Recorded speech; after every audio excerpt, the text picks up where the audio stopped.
ഇന്ന് ലോക നാടക ദിനം. സിനിമയേക്കാൾ പഴക്കമുള്ള ഈ കലാരൂപത്തിന് എല്ലാ കാലത്തും പ്രസക്തിയേറെയാണ്. ഈ നാടക ദിനത്തിൽ തിരുവനന്തപുരത്തെ കനൽ സാംസ്കാരിക വേദിയുടെ നാടക വിശേഷങ്ങൾ കാണാം. ഇന്ന് ലോക നാടക ദിനമാണ്. അപ്പോഴാണ് ഓർത്തത് ഇവിടെ തിരുവനന്തപുരത്ത് കനൽ സാംസ്കാരിക വേദിയുടെ റിഹേഴ്സൽ ക്യാമ്പ് നടക്കുന്നുണ്ട് എന്ന്. എന്നാൽ കരുതി അമൃത ന്യൂസ് പ്രേക്ഷകരെ കൂടി അവരുടെ വിശേഷങ്ങളിലേക്ക് കൊണ്ടുപോകാമെന്ന്. വായു.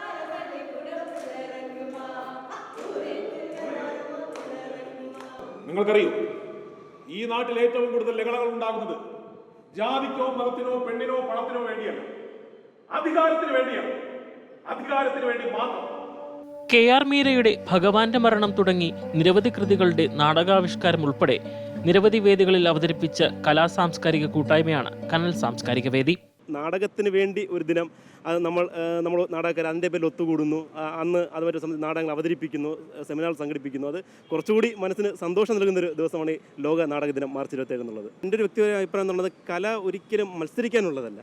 നമ്മളിതിൻ്റെ മത്സരത്തിൻ്റെ കാഴ്ചപ്പാട് നോക്കുമ്പോഴാണ് അതിൽ പൊളിറ്റിക്സും അതുപോലെ തന്നെ അതിൽ ഒരാൾക്ക് വിജയിക്കാൻ പറ്റും. പക്ഷേ ഒരിക്കലും ഇന്ന നാടകം കൊള്ളാം, അല്ലെങ്കിൽ ഇന്ന നൃത്തം കൊള്ളാം, ഇന്ന നൃത്തം മോശം ഒരിക്കലും നമുക്ക് പറയാൻ പറ്റില്ലല്ലോ. ചില കാഴ്ചപ്പാടുകൾ ചില പ്രത്യേകതയിൽ ആ നാടകം കൊള്ളാമായിരിക്കും, മറ്റൊരു തരത്തിൽ വേറെ നാടകം കൊള്ളായിരിക്കും. പക്ഷേ എൻ്റെ അഭിപ്രായത്തിൽ ഒരിക്കലും നമ്മൾ നാടക ഉത്സവങ്ങൾ സംഘടിപ്പിക്കും, നാടക മത്സരങ്ങൾ സംഘടിപ്പിക്കുമ്പോഴാണ് ഈ പറയുന്ന പ്രശ്നങ്ങൾ ഉണ്ടാവുകയും അതിലെന്തായാലും ഒരാൾക്ക് വിജയിക്കാൻ പറ്റും. കേരള സർവകലാശാലയുടെ കീഴിലുള്ള centre for performing and visual arts ഡിപ്പാർട്ട്മെന്റിന്റെ MPhil കോഴ്സ് പൂർത്തിയാക്കിയ വിദ്യാർത്ഥികളുടെ അലുമിനിയം അസോസിയേഷനായി 2008 രൂപം കൊണ്ടതാണ് കനൽ സാംസ്കാരിക വേദി.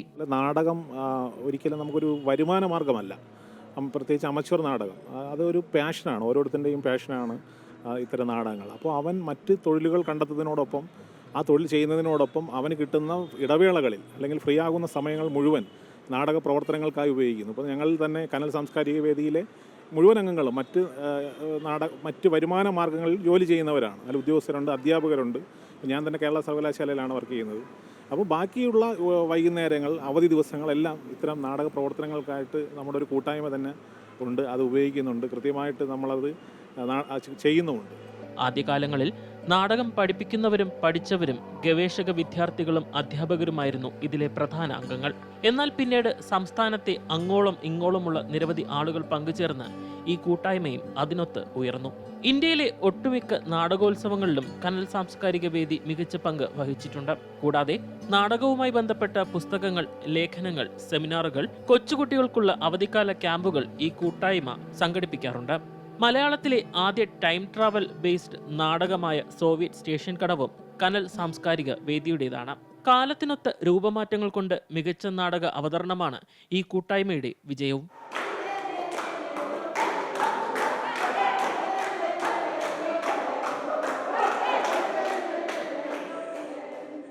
കണ്ടില്ലേ, പാരലൽ വേൾഡ് എന്നൊക്കെ പറയില്ലേ, അതുപോലെ ഇത് മറ്റൊരു ലോകമാണ്.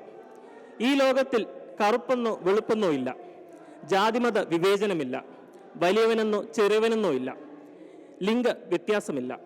എല്ലാവരെയും ചേർത്ത് പിടിക്കും. അവർക്ക് ഒരൊറ്റ വാക്ക് മാത്രമാണ് എന്നും നെഞ്ചിലേറ്റി കൊണ്ടു നടക്കുന്നത്: നാടകം. വേദിയിൽ ആയിരങ്ങൾക്ക് മുന്നിൽ വിസ്മയം തീർക്കുന്നവർ. ക്യാമറമാൻ ചന്ദ്രജോസിനോടൊപ്പം അരവിന്ദ് വിജയകുമാർ, അമൃത ന്യൂസ്.